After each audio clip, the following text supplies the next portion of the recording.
Hey there, everyone. This is Ascended Master Antojai, founder of Antojai Ascension Academy.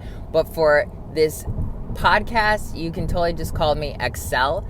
For my first launch of the Quantum Healers podcast, I really wanted to share something super special to me. I am about to do a ayahuasca retreat. And basically, it's going to start off with something called Kambo, which is like this Amazonian frog that they harvest like a toxin off of it. And it's supposed to be like very purging and cleansing, hallucinogenic for you. Then we're going to do something called Rapé, which is like a shamanic snuff.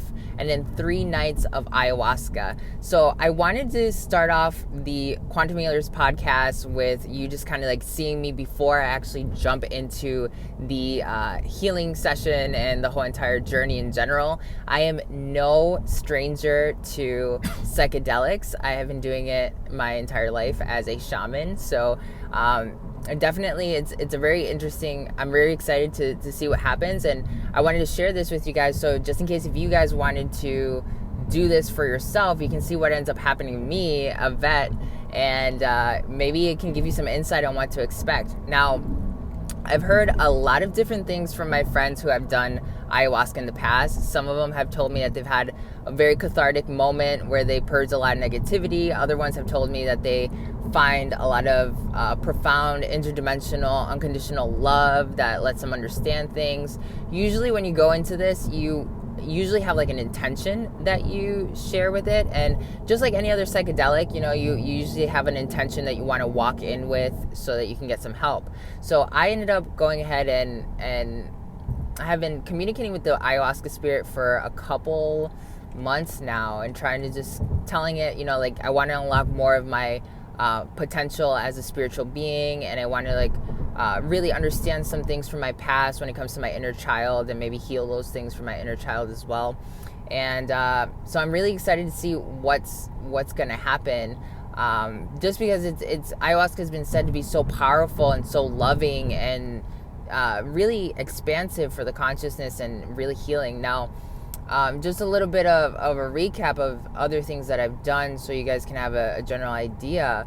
Mushrooms, very good for emotional purging. Ganja, really good for unlocking your psychic abilities. And LSD, very well known to help you bend reality and understand the dream matrix in general. So yeah, I'm about to do Kambo right now. I'm on my way to do it. So sorry if the video is a little bit wobbly, but here you are. You see me right before I start the journey, and the next weekend is going to be very powerful. I'm going to be doing it with my partner. So I'm excited to share everything that's about to come your way. I will see you very soon. Woo! So I would have made a video a little bit sooner yesterday after my Kambo trip, but really, when you hear the story, you're going to totally understand why I had to like wait till this morning to really talk about it. So basically, we get to the retreat ceremony place, and we meet a shaman who is very profound in the art of Kambo, and basically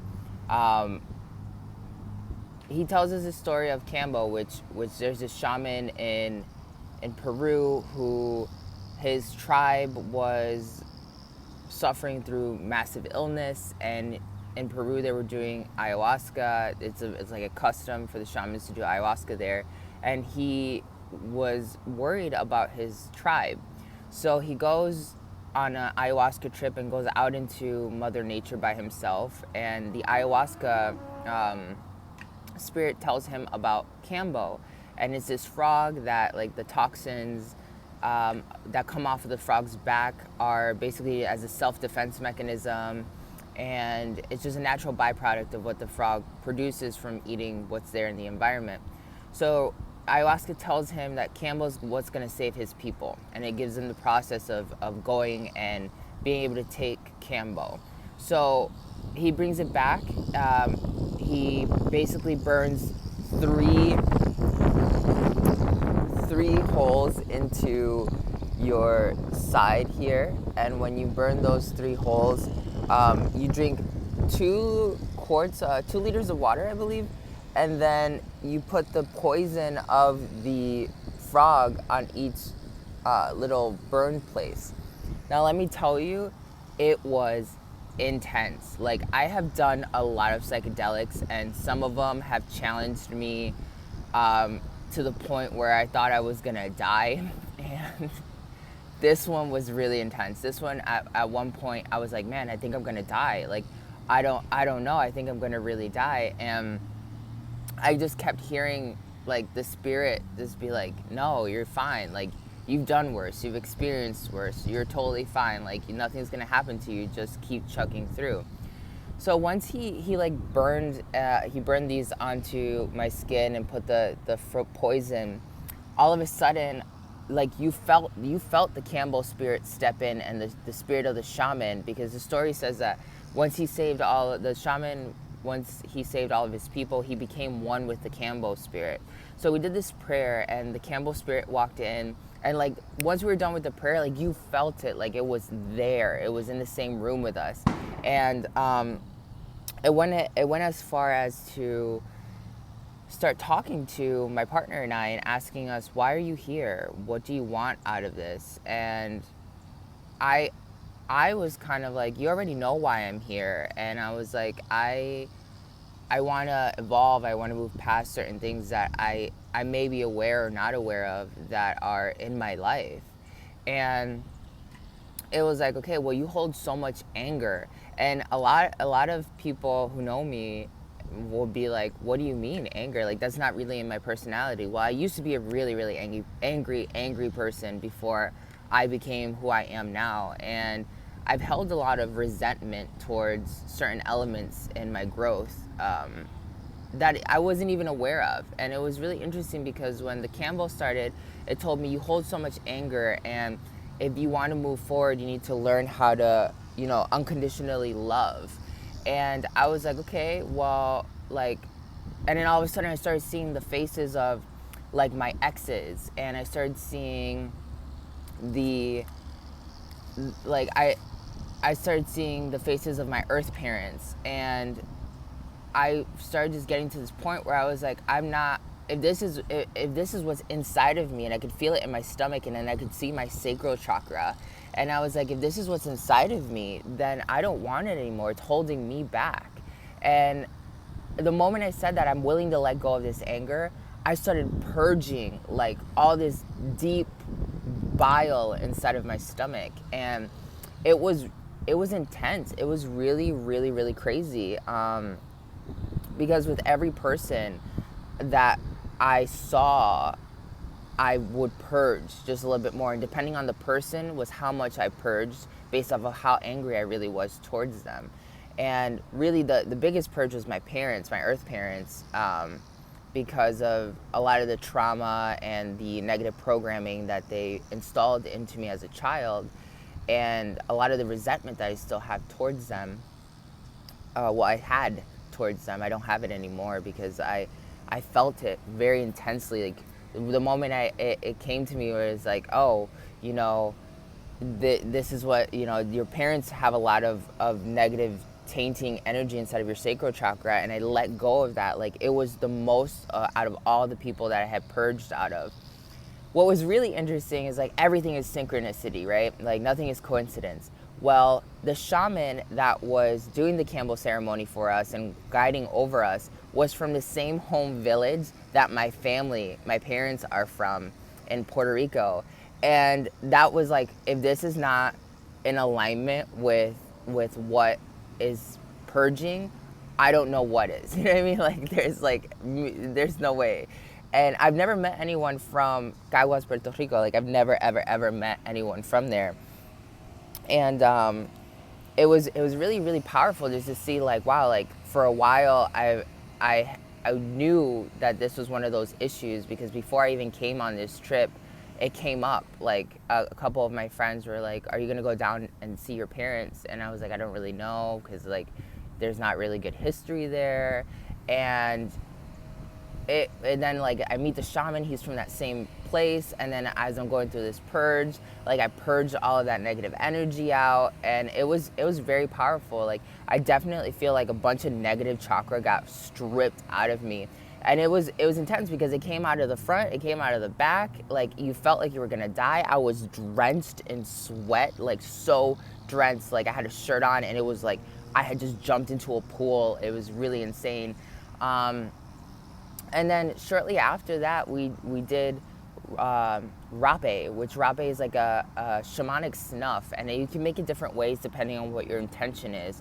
And the one that we had done with the shaman after the Kambo, they have a special pipe that's infused with a totem spirit, and you put the rapé inside of the piece, and then you put it inside of your nose, and the shaman blows it up your nose and blows it in, one in here and one in here, and it makes you purge a second time, and it heavily brings you back down. So the Kambo brought us to another like realm of reality and like understanding these different things, and then the rapé like grounded us heavily. And when the rapé came through, I still felt that there was something really deep inside of my stomach, and that's when the rapé spirit, I saw an anaconda without knowing that the totem spirit was the anaconda that he had infused into his pipe. I just automatically saw it, and it was like you still have a little bit of anger from many past lifetimes. And I was like okay, like what is it, like? And he was like, you know what it is. And I unless you really know me well, like astrally, like I've had a lot of resentment towards humanity for millennia because I've taught them advanced magic. I gave them a lot of answers to a lot of their issues, and every time I've done it, they've forgotten it. And this being my last lifetime, like I guess I was still really holding on to a lot of that. And it was like, okay, well, this is why you feel the way you feel. Like you feel, this last bit of what's there is your resentment and your anger and your pain towards humanity because they didn't value the alchemy you've given them in ancient Egypt or in any of your other past lifetimes as a druid or anything like that. And that was like really powerful because I was like, well, I don't want to be mad. I don't want to be held back. I don't want to have this as a thing in my life that's holding me back anymore. And that's when we had this, I had another final purge, and it was so intense. And then you go ahead and you walk away and you throw whatever's there into like like a little trench, and you say, okay, I'm letting you go, we're done. So that was just the first ceremony on its own. So in the middle of the Kambo, like the moment it hits you, your whole face gets swollen. Like not only do you get nauseous and you start purging, but also like your throat feels like somebody's just like grabbing your throat and choking you out. And it was really crazy. And then like, you know, you have all those other experiences. So then as that whole Kambo Rapé experience finished itself out, and like the rapé grounds you so quickly, like it was so powerful how it grounded you. You just feel like you're being literally pulled and anchored into earth. Like if you were anywhere else, like you're back now. We had to take a shower. The shower was very cleansing after that whole entire process. Like it makes you slightly want to faint at times when you were doing the Kambo, because it's really that powerful. And we had 3 different injections, like 3 different like applications. Like I said, each application got a little bit more intense, and it's like a 20-minute process. It was really intense. And then after that, like today my face is a little bit better. Like my eyes are still a little bit swollen, and maybe my lips are still a little bit swollen. My partner's face is still like really swollen. But my whole, like, it looked like I was strung out. Like if I had done heroin for like the last 20 years of my life or something, like on the regular, like I feel like that's what I would look like. Or if I had done like some sort of synthetic horrible drug or something like that, like I really feel like that's what I would have looked like. Because I was so like it was so wow. And they call it the frog face, basically, and your face gets really puffy and it slightly hurt. And then the moment I was done taking a shower, like, it was so hard to walk back. The moment I was done taking a shower and I had like purged everything and I threw it back into like the abyss from where it came, I ended up literally going back and I passed out. Like, I passed out. We were supposed to do like holotropic breath work just in like 30 minutes after that, and there was no way it was gonna happen, like no way whatsoever. I passed out and I slept the rest of the night, and the rest of the night the Kambo spirit and the Rapé spirit continued to talk to me and my partner, and for me it brought up some really like it brought up some really important things. Like, when I started my vacation, I was just kind of like wrapping up a few things even though I was on vacation, and I love Marvel. I love, like, particularly if you know the character or the show Jessica Jones, I can binge watch Jessica Jones for like ever, and that's what I started doing because I hadn't seen season 2 and season 3, and my vacation, because I don't really get to watch a lot of TV while I'm on my like hustle, and like all night long the Kambo spirit kept talking to me and telling me like, well, Jessica Jones is toxic for you. And I was kind of like, what do you mean? I love Jessica Jones. And it was like, the reason why it's toxic for you is because you relate a lot to Jessica Jones and her perspective on certain things. And I was like, yeah, I guess she doesn't really like people when people are not accepting of like higher tiers of reality, or like when people are not open to expanding and being, you know, more than what they are. And it was like you don't have all these similar traits to her, but there are some key things that to you really stand out, and that's why you watch that show, and you don't know it, but that's why you're so drawn to it. And then it showed me, like, since you started watching Jessica Jones, you became more irritable, you became more sassy, you became, and I'm already a sassy person, so, but it really did make me like more like aggressively sassy.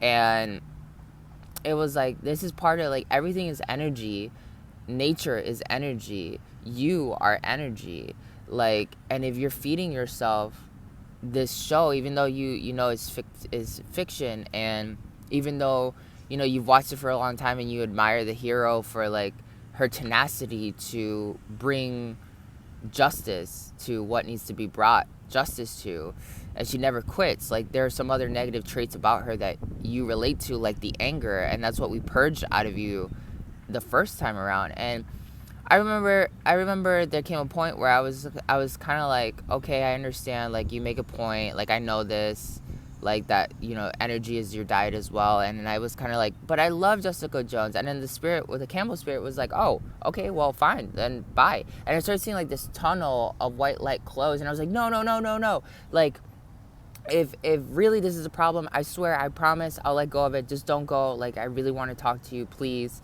And it was like, fine. And I made a promise to the Kambo spirit to let go of Jessica Jones and like that type of media, because it is really a downer, even though, you know, it's an interesting storyline, it is a downer overall.